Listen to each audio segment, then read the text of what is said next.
Hello बच्चों, last time हम लोग क्वांटाइजेशन ऑफ चार्ज पढ़ रहे थे, जिसका मीनिंग था कि charge always exist in the integral multiple of the fundamental charge, that is Q is equal to NE। ठीक है। उसके बाद हमारा नेक्स्ट टॉपिक है कि how we can charge a body. How we can charge a body, यानी कि ways to charge the body, कि किस तरीके से हम किसी भी बॉडी को चार्ज कर सकते हैं। तो उसमें पहला जो हमारा टाइप है चार्जिंग बाय कंडक्शन, दूसरा हमारा टाइप है चार्जिंग बाय इंडक्शन, और तीसरा हमारा टाइप है चार्जिंग बाय फ्रिक्शन। ठीक है। तो फर्स्ट है आपका charging by conduction. Charging by conduction का मतलब है क्या है कि कंडक्ट होना, यानी कि चार्जेस का कंडक्शन। यानी कि हम क्या करते हैं इस मेथड में, किसी चार्ज्ड बॉडी को, मान लीजिए यहाँ पर हमारी नेगेटिवली चार्ज बॉडी है, उसको हम किसी अनचार्ज्ड बॉडी के कांटेक्ट में लेके आएंगे, जिससे कि क्या होगा, इस चार्ज्ड बॉडी के जो एक्सेस चार्ज होंगे वो ट्रांसफ़र हो जाएंगे अनचार्ज्ड बॉडी पर, जिससे हमारी वो जो सेकंड अनचार्ज्ड बॉडी है वो भी क्या हो जाएगी, चार्ज हो जाएगी। यदि आप नेगेटिवली चार्ज बॉडी के पास ले कांटेक्ट में लाओगे तो वो नेगेटिवली चार्ज हो जाएगी, और यदि पॉजिटिवली चार्ज बॉडी के पास लेके आओगे तो वो पॉजिटिवली चार्ज हो जाएगी। ठीक है। उसके बाद सेकेंड है हमारा charging by induction. Charging by induction में क्या होता है आपका कि आप दो बॉडीज़ को कांटेक्ट में नहीं लेके आते। कंडक्शन में तो क्या होता है, आप उनको कांटेक्ट में लेके आते हो, और इंडक्शन में आप उनको कांटेक्ट में नहीं लेके आते, जस्ट आप उनको एक दूसरे के पास लेके आते हैं। ठीक है। जब आप किसी अनचार्ज्ड बॉडी को किसी चार्ज्ड बॉडी के पास में लेके आओगे, जैसे मैं यहाँ पे मेरी एक अनचार्ज्ड बॉडी थी जिसको मैं नेगेटिवली चार्ज्ड बी बॉडी के पास में लेके आई। ठीक है।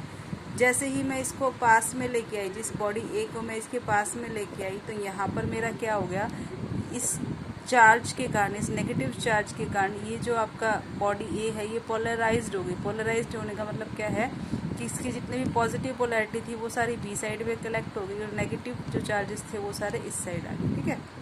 उसके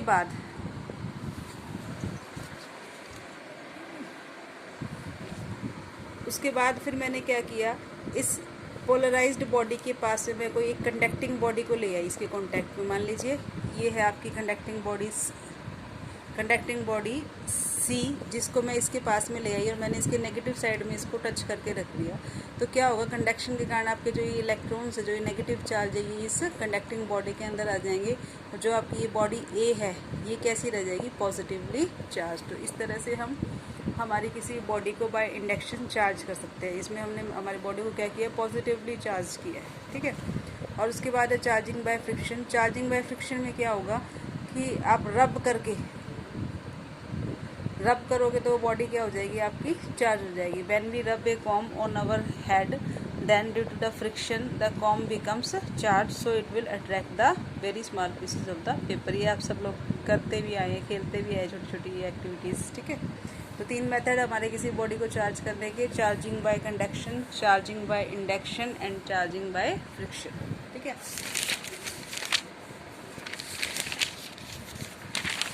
उसके बाद है हमारा कूलम्ब्स लॉ। कूलम्ब्स लॉ हमें क्या बताता है, मेन इसकी फिजिक्स क्या है, how two charges interact with each other. दो चार्जेस आपस में किस तरह से इंटरेक्ट करते हैं। जैसे कि आपको पता है कि दो चार्जेस जब एक दूसरे के पास आएंगे तो क्या तो वो रिपल्सिव इफेक्ट दिखाएंगे, क्या वो अट्रैक्टिव इफेक्ट दिखाएंगे। तो वो किस तरह से एक दूसरे को इफेक्ट करते हैं, ठीक है, इंटरेक्ट करते हैं, वो हम इसमें पढ़ेंगे कूलम्ब्स लॉ में। यानी कि जो वो एक दूसरे पर फोर्स एक्सर्ट करते हैं वो किस किस पर डिपेंड करता है, on which factor the magnitude of that force depends. ठीक है।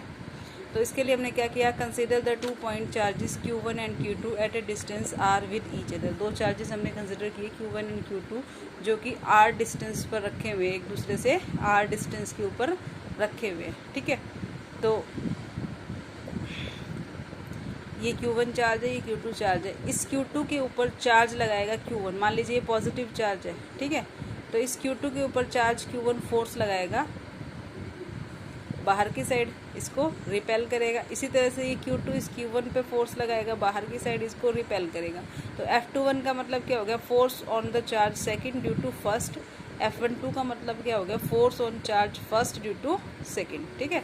और क्या होगा, magnitude of this two forces will be equal, only they will be in the opposite direction. ठीक है।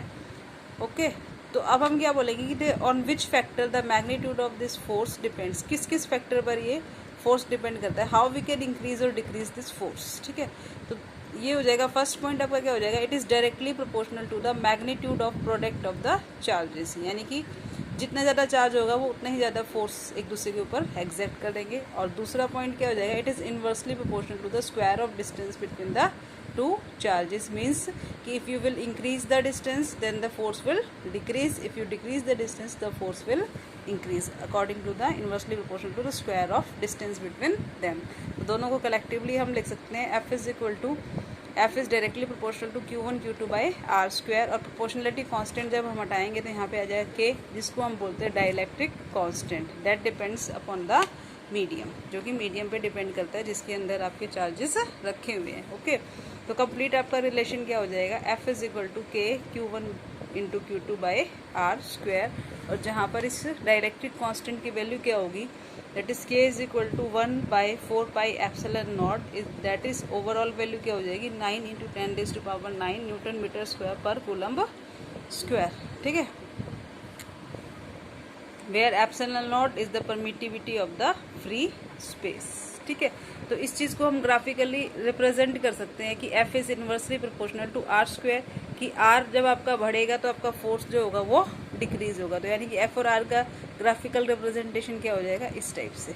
ठीक है, तो हम क्या बोलेंगे, if R is double F is decrease 4 times, इस पर न्यूमेरिकल आ जाते हैं इस टाइप से कि आर यदि डबल कर दिया तो एफ कितना डिक्रीज हो जाएगा, यदि आर हाफ कर दिया तो एफ कितना इंक्रीज हो जाएगा। तो हम क्या बोलेंगे, if R doubled F decreases 4 time, if R half F increases 4 times. तो आज के लिए इतना ही, बाकी नेक्स्ट टाइम करेंगे। ओके।